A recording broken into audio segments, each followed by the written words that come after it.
That's happening to me. I'd go home and then I'd be walking through the door on the phone. And I'd stress whether it's a client, whether it's something else, doing something. And my family here wanted to sort of receive me and play, and it's like, and I'm carrying all this shit with me into, it's their environment, it's not mine. It doesn't matter that I pay the bills, it's my house. I'm walking into their environment. And then the other way around, I walk into a house and happy, it's been a great day. And Prince throwing the kids at me going, it's been a nightmare. Now, the temperament I hold and how I carry myself to be a leader can shift that and turn around and diffuse it, instead of that triggering me to default back into being in a state where, oh man, we're going to go next level now. She's angry, now I'm triggered, I'm angry. It's like, all this comes down to the experiences we have, which is a collective of all three. Learning, educating ourselves, taking action. Yes, it's good to learn from someone else's mistakes. My dad told me that. In some areas. In other areas of life, we need to. This is essential. Experience. That's what life is. Experiencing and then reflecting. And you might, at the time, the traumas, at the time it's so hard. But when you get past them, you look back. Some of them can be the greatest gifts that we were chatting about last night. And everyone has different forms. Like for me, my career being destroyed from rugby league was the greatest gift ever. I thought I was going to be a superstar rugby league player. There's so much more to offer the world. That's nothing against them. It's just where my journey was with being a professional athlete. No way. What I want to achieve now is monstrous compared to that. In helping fathers, having a true impact in dads. That's what I want to do.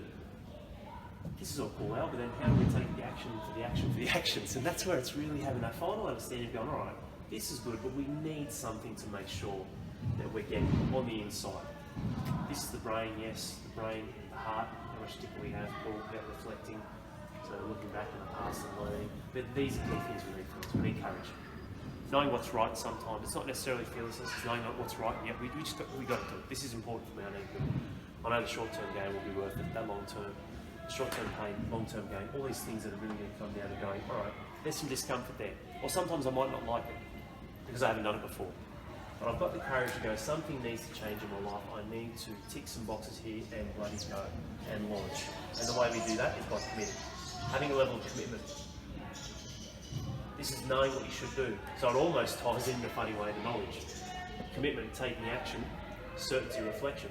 This is just another way of looking at it. It truly is. When I'm thinking about it right here and now, it actually is. Courage, I know what I should do. This is important. I've got to do it. Commitment, I'm doing it. I'm going. I'm taking that step. It's on. Game time. Like what you did, mate. Like you might not have reached out to me. You just don't know. You just don't.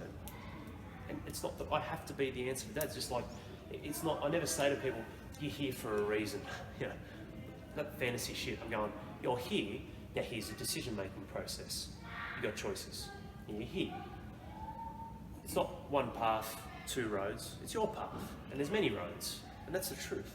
There isn't, you know, road diversions in the wood. You've got your own path. And then the biggest thing with all of this, the biggest thing, which you can't have regret if you have this, is ownership. Put your hands up. Yeah, I own that. You know, I own that. I had that opportunity to do this. And for example, obviously close to me, I had that opportunity to do this with Al, and then this happens, and I'm 170 kilos, and I've had all these issues, and now I'm in hospital, and my life's falling apart. It's fine. Like for me, it's hard, because when that happens, I can't help, it's too late. But at the same time, I need to wash my hands. This is the world. This is free will. We all have our own choices, right? We do. So, and that's okay. There's no right or wrong. It's just always this. Put that hand up, take ownership. And the best way to do that is by doing this and creating the experiences we want to consistently move towards who we want to be. By tapping inside and outside of ourselves, using ourselves as the vessel of experience and using outside of us as the environment to harness and shift us towards who we want to be, by having that level of commitment, by having a level of certainty after we do all this. See, for me, there's two things that exist, unknown and certainty.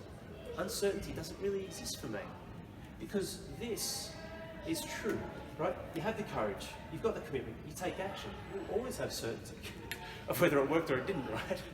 You will be like, okay, yeah, actually I am certain this didn't work. I need to try something else. I need to readjust the scope, set the sights again. Or, yeah, this worked, rinse and repeat, let's enhance it, let's harness it a bit more. The unknown is when you do nothing.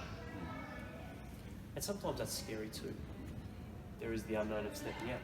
Like when I spoke to you and you came on board, like yes, there was the unknown in going through everything. Like for me to go through the processes now, it's like there'd be hours on when I have phone calls with dads, right? So it's got alright, there are periods of unknown, but there's also a level of courage and commitment to just go. And then as the journey progresses, I'm sure there's a level of certainty that's coming about. If there isn't, you wouldn't be here right now.